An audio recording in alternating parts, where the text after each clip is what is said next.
ආයිබෝන් දාමත්. අමාරු සොයිය මේ ඊපෙරේද මාළු කඩේ හිටියයි කියන මට ආරංචි. මේ අපිට මාළුවක් කන්න එක්ක ළමයින්ගේ ළමෙකුගේ උපන්දිනක් වෙන්න ඕනේ. එහෙම නැත්නම් ඉතින් මේ ගෙදර පවුලගේ නෑදෑ වෙන දවසක තමයි. මගේ නියමම ආහාරය නිතරම මම වැඩියෙන්ම කන්නේ වත් නෙමෙයි. වත් කනවා තමයි ඉතින් මේ අලයි හාල් මැස්ස. මදම් බලන්න ඔය අලයි හාල් මැස්ස. මේ සුමානම කෑවෙත් ටිකටම අලයි හාල් මැස්ස.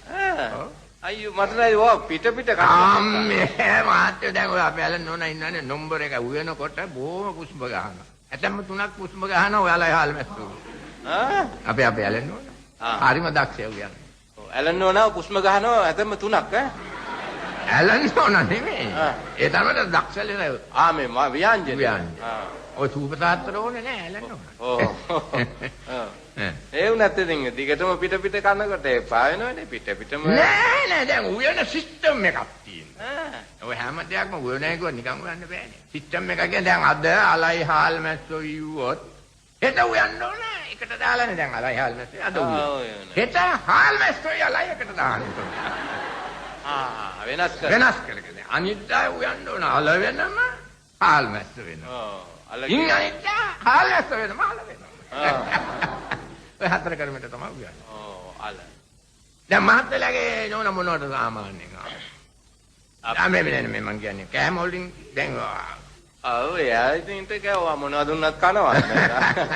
එයාගේ නෑ කෑමයි කියලා ලකයක් නෑ. නෑ ඒක ගෑනුන්ගෙත් එක ගෑනුදු එක දේවල් වලටයි ආස. අමාරුයි ඉතින් බඩු ගෙදරට ගෙනත් දානවා ඉතින්. නැත්තම් දැන් මම ඔයාගේ ඈත ගමනක් යනවනම් මාන දෙක තුනේ මම කන්න ගෙනත් දාලා යන්නේ මේ අල 500කුයි හාල් මැස්ස 100කුයි ගෙනත් දාලා තමයි යන්නේ. ඔව් ඈත යනවා. ඔව් කිසිම ලෝභකමක් නැතුව හාල් මැස්ස 100ක්ම ගෙනත් දාලා. ඔව් එහෙම තාත්තක් දානවා. ඔව් එදා ඉඳලා ඉතින් කාලා බීලා පුරුදු මිනිස්සුනේ. මං කිව්වේ ගෑනු උදවිය මේ ඔව් එක දේවල් වලට ඒ දැන් මේ වැඩියෙන්ම මේ දැන් අපේ පවුලේ ඉන්නෝනේ නේද? ඔය මොනවද උන්නත් අහන්නේ නැහැ. මේ එයා කැමත්ත නැහැ. දැන් සාරි ගවුන් සැම් පවුඩර් ඒවා දුන්නට එයාට වැඩි ආසාවක්. ඒක කැමති නැහැ. ඒවට වඩා කොහේ හරි ගියොත් මට කියන්නේ ඉන්දියාප්ප තට්ටු 7ක් 8ක් අරන් වගේ. ඉන්දියාප්ප.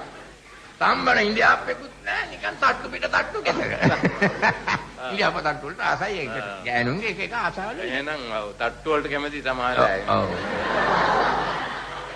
දැන් මහත්යාගේ මේ නෝන සාමාන්‍ය මොනවද? අපේ යාගෙත් තියෙන ඔය වගේම පිස්සුවක්. ඔව් පිට්ටු බම්බු.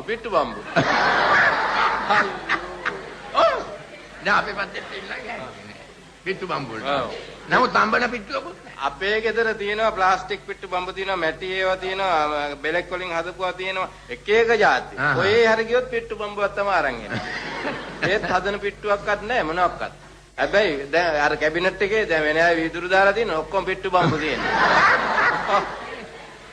තේරම් පිට්ටු බම්බු. එක જાති. මූ දැන් රට අරින්න හදන හොඳ පිට්ටු බම්බු.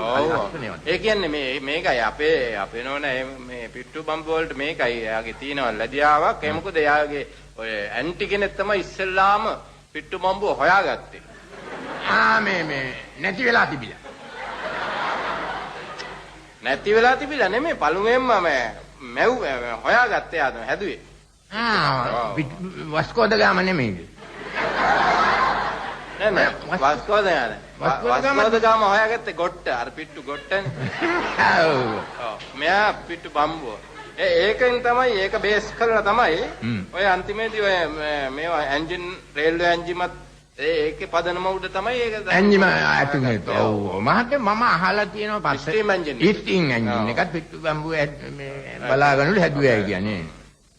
මේ මම අහලා තියෙනවා මොකද්ද පත්තරයක තිබුණලු පිට්ටු බම්බුවක් පුපුරලා 93 දෙනෙක්ට තුවාලේ කියලා. ඔව් දැක්කද මහත්තයා? මම දැක්කේ නෑ මම පත්තරේ තිබුණා මේ මිනිස්සු නෙමෙයි. මේ උන් අර ඇම්බලයෝද කොහොමද? එහෙනම් ඒක printing mistake එකක්. දැන් මට හරිම සෞත්වි මේ දවස්වල ඉතින්. මම දැන් වැඩි වැඩ කරන්නේත් නැහැ. ඔව්. දැන් අයියා මේ කට්ටන් බ්‍රෝකර් වැඩේද? බ්‍රෝකර් වැඩේ කරන්නේ නැද්ද? අම්මෝ බ්‍රෝකර් වැඩේ දැන් මං අස්පැල්ලා දැන්. මම කාර් එකක් අරන් දීලා. අම්මේ කාර් එක අරන් දුන්නට මොකද ඉන්ජිම නැහැ. පස්සේ මේ මිනිස්සු මට ඇදගෙන යන්න කිව්වා. හැබැයි එන්ජිම සමහර ඒවා පිටිපස්සේ තියෙනවා ඔය කිව්වට. නෑ නෑ ඒක එන්ජිම ඇත්තෙම. ඉතින් පස්සේ මට ඇදගෙන යන්න කිව්වා. හරියට අපිට මේකයි උනේ. පෙන්නුවේ වෙන කාර් එකක් දුන්නේ වෙන කාර් එකක්. හරියට අර මොකක්ද අර මේ නංගි පෙන්නලා අක්කව දෙන්නවා. ඉතින් ඒ වගේ ප්‍රෝඩාවක් තිබිලා තියෙනවා. නංගි වෙන අස්සලයක්. ඉතින් මම ඒ බ්‍රෝකර් වැඩේ දැන් මේ අත්හැරලා තියෙනවා. මගුල් කපු ගමත් අත්හැරියා. අය මේ මගුල් කපු ගමත් දැන් අත්හැරියා. අත්හැරියද? ඔව් ඒකත් බෑනේ මේ බස් හෝල්ඩින් ප්ලේස් දැම්මට පස්සේ. ඔව් අපිට දෝඩු ගන්න දෙයක් නෑ. ඔව්. ඒවා තේරෙන්නේ මේවා ඇතුලේ කෙරේන. බස් හෝල්ඩින් ප්ලේස් ඉඳ හරිම කරදරයි මගුල් කපුවන්ට. ඔව්. ඒගොල්ලොම සැට් කරගෙන ගෙවල් වලට. කට්ටන්ඩි වැඩ කරන්නේත් නෑ. අත්තනේ වැඩෙත් දැන් ඒකත් කරන්න බැරි තත්ත්වයක් නේ. අම්මෝ දැන් ඉතරයක් නෙමෙයිනේ. ඔව්. බොහොම ඉහළයි අක්කෝ. අපෝ යෝ මොඩ් කාර්යවනේ දැන් ඉන්නේ යක්කෝ. මොඩ් කියන්නේ මහත්තයා මේ දැන් මේ ළඟදී මේ ටොපිල් එකට මේවා කළා. මහත්තයලා එන්නේ අරක්කු බෝතල් 10ක් තියන්න ඕන. ඔව්. යක්කුන්ට. යක්කුගේ කියන්නේ යකාගේ මාර්ගයෙන් කට්ටන් ගියා ගන්න. යකාව නරක්කුවක්. ඔව්. හරියට අර සංවිධායකයෝ මේ බොන්නාගේ මේ ෂෝ එකක් ලෑස්ති කරනවා. ඔව් ඒකත්. මේ ළඟදීම හරි වැඩක් වුණානේ මම යක්කුන්ගේ වැඩේ කියන්නේ දැන් ඉස්සර යක්කු නෙමෙයි කියන්නේ. අපෝ මූ යක්ෂ වැඩනේ කරන්නේ යක්කු. කඩවර දිස්ත්‍රික්කය මම මතුරාගෙන ගියා මේ සෝම්පිට්ටනිය. රුපියල් 500යි පොරොන්දු. ඔව්. ඒක මහා භයානකනේ කඩවර යක්ෂයා මෙහෙම පේන්නේ එනවා ඔක මතුරුනකොට. විතරම් භයානක ඕම් කඩවර යක්ෂයා වරවර දිස්ත්‍රික් නම මාදේශ බලාගන්න කියනකොට මෙහෙම කඩවර එනවා. මතුරගෙන යනකොට ආවන්නේ මේ මහත්තයෙක් මොටෝ බයිසිකල් එකේ. ඇවිල්ලා මයන් ඇහුව මොනවද මේ කියලා. අර පිදේනි වල තියෙනවා. ඔය මේ මං කිව්වා ඉතින් පුලුටු જાති හං කෑලි බැදලා මේවා කරලා කරවල කෑලි පුච්චලා බිත්තරේ යනවල.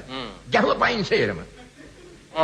ගහලා හිටන් මේ පොලිසියෙන් ඉන්නේ. ඉන්න කියන්නේ පස්සේ ගහලා කිව්වා මේවා නෙමේ දැන් අපිට ඕන ටීස් ටූ සෑම් බටන් ඒවා. මේ බේකන් හැම් බේකන් අර මම මාත්‍ය කවුද? මම තමයි කඩවර යකා කිව්වා. නෑ. ඉතින් මේ මොටෝ බයිසිකල් එකේ නාවේ. මේ කඩවරේ ඇවිල්ලා තියෙනවා. ඔව්. ඉතින් මේ හෙල්මට් එක දාලා හින්දා මට අඳුරන්න බැහැ. ඕ. ඒකයි උනේ.